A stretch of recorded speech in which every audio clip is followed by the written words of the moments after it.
5 seconds. That sounds like an eternity. An eternity to deal with Big Mom. Now this chapter, even though at the glimpse of, just a little small look, it ultimately looks like, oh, it's just another setup chapter, like, let's get to it. But honestly, I feel as though this chapter was a very, very good setup chapter, opposed to like last week or any of the previous weeks that we've had set up, because this chapter, some of the things that it introduced and some of the things that it potentially foreshadowed, and one big thing that I really want to talk about as well, that I have kind of a theory on. Maybe it's a little too dark for One Piece, but I do have a theory on it. A lot to talk about. So let's start off with Capone's plan. Capone right now, he has a plan that honestly, it's too detailed and too risky that I think it's clear as day something is going to go wrong and it's all going to go haywire. I will be shocked. I mean, my socks will fly off of my feet if I read the chapter when all this goes down and it all goes very smoothly. Somebody's going to get nervous. Something is going to happen to make this plan fall apart, because it can fall apart very easily. The time span that they have, everything that has to go down, it's ridiculous. And on top of that, even the 5 seconds in between everything that goes down, Big Mom, you really think that, come on now, she's gonna body everybody in sight, so those 5 seconds are going to feel like 5 minutes on Namek, okay? That's how it's gonna feel with these 5 seconds, because Big Mom is gonna go crazy, and on top of that, she got the homies, the Sun Spirit and all that shit. Like, it's going to be a living nightmare. But let's talk real quickly. Capone has 3 poison rocket launchers, or 3 poison missiles, right? And one should be enough for Big Mom, but just for proper measures, we're gonna have 3.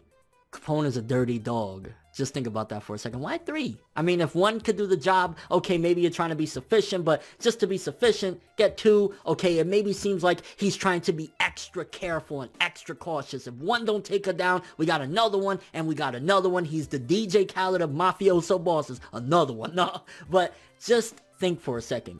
If Capone is trying to get rid of people, and Capone is a very strategic person, maybe those 3 aren't all meant for Big Mom. Maybe 1 of them is meant for Big Mom, 1 of them is meant for Luffy, and 1 of them is meant for the Vinsmoke. Maybe that's Capone's plan. 3 of them, take out all my people right there, and I'm good to go. Now, I believe in the past it's been shown that Capone actually idolizes the Germa a little bit because of their gangster mafioso ways and shit like that, but that don't mean shit to a cold-blood fucking thirsty-ass motherfucker like Capone. So, I'm honestly calling it right now. I wouldn't be surprised if Capone, even though he's forming this alliance and pulling all this bullshit, saying, yeah, we'll get this job done, we'll get out of here, and then every man for themselves, maybe that's bullshit. That part is probably bullshit to the point where he's like, nah, bro, I'm gonna take all of you guys out. Or throwing another possibility in there, maybe Capone is tricking them to begin with. Maybe all of this is bullshit and he's doing this on Mama's behalf to get everybody there and fuck everyone over. I don't know how the Straw Hats will pull through all this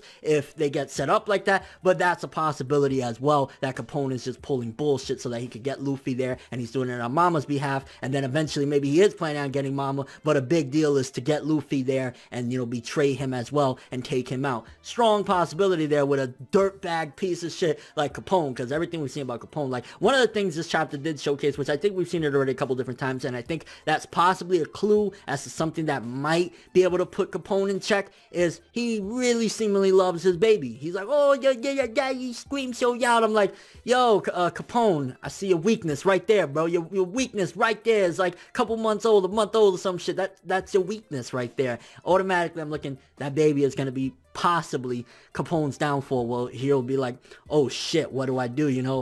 That's my baby that I love, I'm gonna have to throw down. So maybe there's a possibility in that regard, because Capone looks like he really does care for that child. So there's that. But then this chapter also brought forth the mention of Mother Caramel, which is a very seemingly important person to Big Mom, and it sounds like Mother Caramel maybe could have been her mom or whatever, but the whereabouts of Mother Caramel, as of even everyone around her, which Mama usually, she spreads the information to all of her family members about certain things, but even her daughters, pretty much nobody knows what happened to Mother Caramel. They all are under the assumption that she ran away, seemingly. Here's a dark theory, and maybe I'm pulling my Tokyo Ghoul out or some shit, but what if there's a possibility that Big Mom ate Mother Caramel, and that's why her disappearance, and there's no really backstory about it because she's so devastated by it. I don't know, maybe Big Mom, she got to the point of eating so bad, or maybe something to do with her devil fruit where she even ate her own mother, or she had to eat her own mother. That would be fucking insane, and I know maybe that's a little too dark, but it would be tragic, and would also showcase why Big Mom is absolutely crazy and an emotional wreck. Because anything like that, that'll fuck anyone up. So there's a possibility there, because what else would have happened to Mother Caramel? Why Big Mom is hiding it so much, and why is she such an emotional wreck over that picture? Which, honestly, I think that the picture itself isn't going to be what fucks over Big Mom and what's going to get her really emotional. I think maybe she'll already know about this plan, and the picture will be a fake, because she's not going to bring such a, you know, prestigious thing to this tea party where things could potentially go wrong. It's different when she's just around people that she somewhat trusts, compared to bringing in Sanji and the Vinsmoke, and there's going to be bloodshed. Why would she bring such a prestigious thing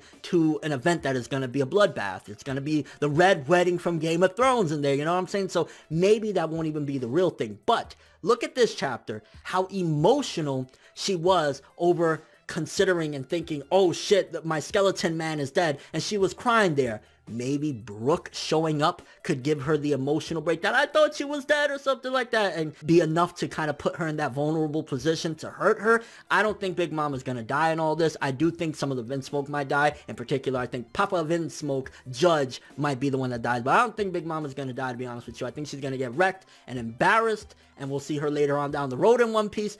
I don't think she's going to die, and I also don't think that Mother Caramel's picture is going to be what happens to kind of, you know, throw her off and get her in that vulnerable state. I think it's going to be something else, because now that we know it takes a certain amount of emotion to be able to damage her body, her knees were bleeding and everything, it could be that maybe when the picture fell, because part of her soul could potentially be in there, and that's the most vulnerable part. That's another theory as well, that maybe that picture embodies some of her spirit, and if you hurt the picture, you hurt her. But with the homies, I don't think, because I remember one of them got hurt, Big Mom didn't seemingly show any scars or any bruising, but maybe it could be the one thing that could hurt her the most is that actual picture as well. But it also could be a sentimental thing. But then again, when she was getting all absolutely raging through the city because she was hungry or whatever earlier on in this arc, she didn't really get damaged or anything. You got to think she's fucking destroying shit. So maybe it could be something to do with a link between that picture. It could be, again, her emotional state that kind of just throws her off and makes her vulnerable, but it also could be something else regarding that picture. Either way, Mother Caramel's disappearance is something that's very interesting. That's something I could talk a whole video about, just theorizing what the hell happened, because we know it's an important part to her. Again, I think that's either her mother, or maybe her surrogate mother, or somebody that helped her. Apparently that was her savior, so to speak, and her name is Caramel, which kind of plays along with, you know, Big Mom eating food, sweets, all that good shit. So maybe this could be the person that set Big Mom forth into the lifestyle that she is, of like eating so much. Maybe she was the same way, or maybe Mother Caramel was a nice person that, you know, fell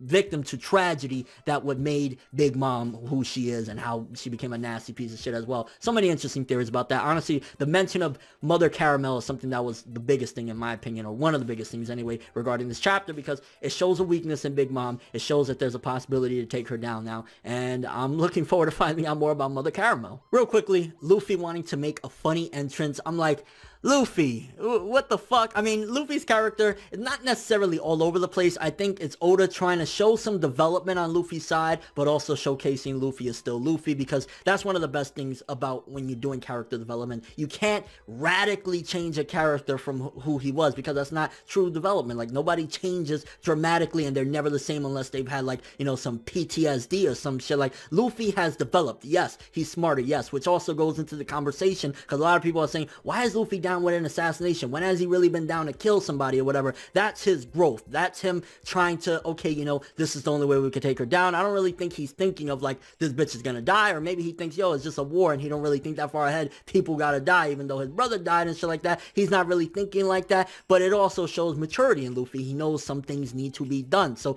that's the good part. The funny thing of him wanting to make a funny entrance, which I don't know what Oda has in store for this funny entrance. Maybe Luffy will try to do some funny shit and it might backfire guy or something, but that's Luffy's character of still being a goofy, zany type of person, being intact. There's also the maturity there, though, of him wanting to do or accepting of, okay, we gotta assassinate this person, bottom line, that's the only way we're gonna be able to get the job done. And also him keeping intact as well, wanting to save Sanji's family, because personally, I think all of us right now, knowing what Sanji's family is and everything, none of us would be like, yo, I'm sorry, Sanji, you want to save him? That's your own problem, pal. We ain't saving him. But I think that's also Luffy again, you know, he's himself. That is his character. He wants to do what his Nakama wants, even though Judge and all them are scumbags. And I wouldn't be surprised if Judge has a little trick or two up his sleeve as well. I don't think everything's gonna go smooth sailing to this big fucking plan that they have, because even Judge probably will do something there. Judge ain't a weakling by any means. I think, you know, maybe Sanji could have taken him out in that fight if he didn't have the bodyguards, but nevertheless, Judge will have something, a thing or two, and maybe Judge will be the victim of all of this. Them pudding.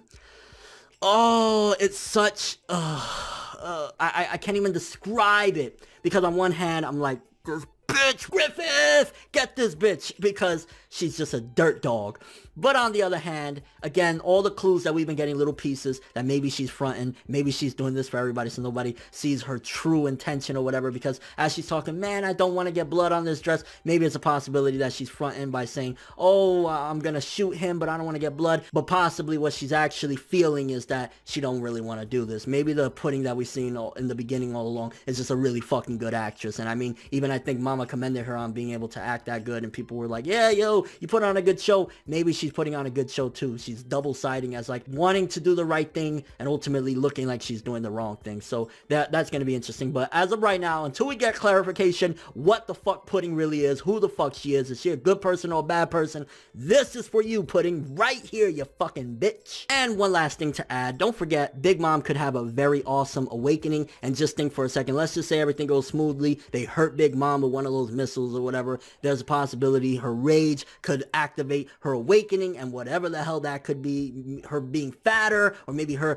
getting a slimmed down version where she could actually fight on a normal basis, that could possibly happen. So the awakening is still out there as well. So there's so many things that can make this plan go wrong. This plan is not going to go smoothly by any means, and I'm kind of worried about Sanji as well, because even though he's aware, nevertheless, he's going to be in harm's way big time with Pudding having a gun and him just being in the crossfires right there. So Sanji's not going to die, but I'm a little worried for him as well. And with all that being said, I felt as though for a setup chapter, this was very good. I'm giving this one an 8 to an 8.5 for a setup chapter. This set a lot of clues, a lot of things in motion, and seemingly Sanji's heading forth. So things are about to get started. It's the day of the tea party. Big Mom is ready. And I'm kind of curious what you guys think. First of all, what happened to Mother Caramel? Do you think Big Mom ate the bitch? Do you think that Big Mom has a part of her soul in there because that was somebody very important to her, and the reason why she got hurt is when it fell, it hurt her herself because it's connected to her? Also, what do you think about Beige Capone? What do you think is his plan regarding having those 3 missiles? Do you think he has one for Luffy, one for Big Mom, and one for the Vinsmoke, or somebody else is going to be there?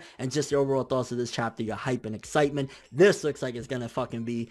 Ooh, Oda, yeah, you might complain a little bit about the pacing. It's like, I want to get to the tea party, but when you get interesting chapters like this with some very interesting exposition and setup, yeah, I really can't wait right now. Capone, you a dirt dog. I know you got something in store for Luffy. I know it ain't gonna be that clean. Ain't overthoughts a chapter, but that's all I have for this one. Thanks for watching. Hope you enjoyed. If you liked anything I had to say or enjoyed the video, drop me a like. I'd greatly appreciate it. And if you want more from me, make sure to subscribe. Follow me on Twitter, Instagram, and stalk my Facebook to get more when the video ends. I'm ForneverWorld, and as always, people, have an awesome day.